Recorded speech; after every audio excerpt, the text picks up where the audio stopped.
La députée européenne LFI Rima Hassan crée à nouveau la polémique. Dans une publication sur X, elle fait comprendre que le temps de l'imam Chalgoumi est compté. Sur les réseaux, les réactions sont nombreuses et dénoncent une fatwa lancée contre Hassan Chalgoumi. Pour en parler, nous sommes en ligne avec l'avocat de l'imam, maître David Olivier Kaminski. Bonsoir. Bonjour. Bonsoir. Bonjour, on est à l'heure où c'est entre les deux.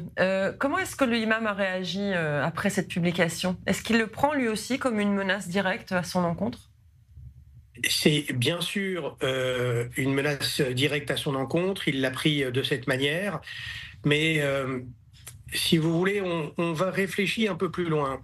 Cette plainte, c'est pas juste une plainte pour simplement protester et dire une plainte de plus contre Madame Hassan.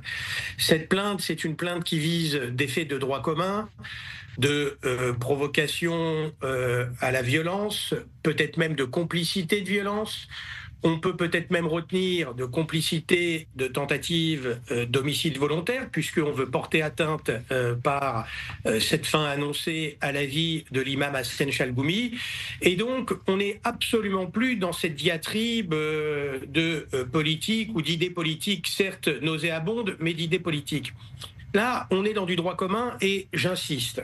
J'insiste parce que c'est une infraction qui est flagrante et que Madame Hassan n'est plus protégée par son immunité pour une infraction flagrante. C'est-à-dire qu'elle peut être immédiatement poursuivie par la justice.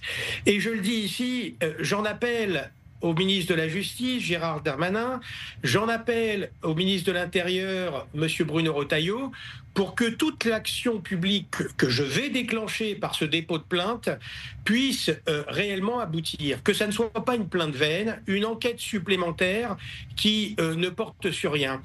À un moment donné, on a une limite d'atteinte spécifiquement à une personne de vouloir poser ce qu'on appelle une fatwa, c'est-à-dire déclencher des actes de haine à l'encontre de cette personne, des actes de violence pour attenter physiquement à lui et, au fond, pour attenter à sa vie.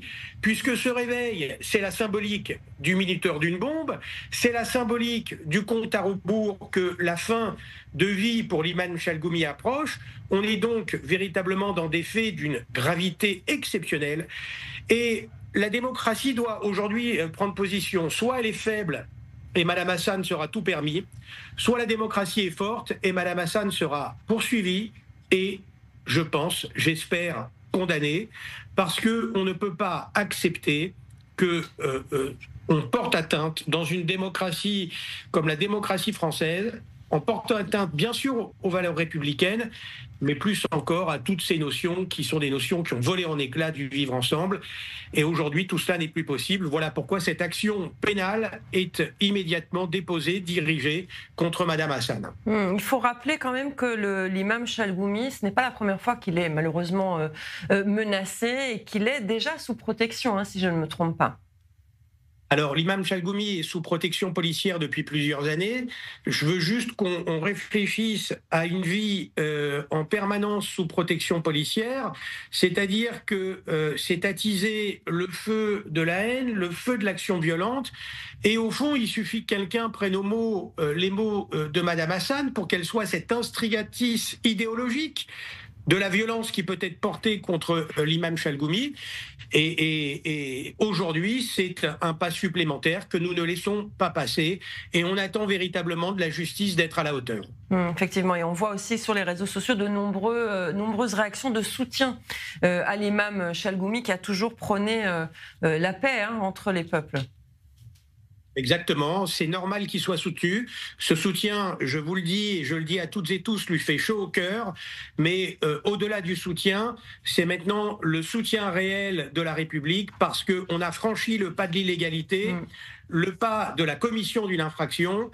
Et dès le moment où ce pas a été franchi, la République doit montrer qu'elle est là, qu'elle est présente. C'est ce qu'on attend de la chaîne police-justice.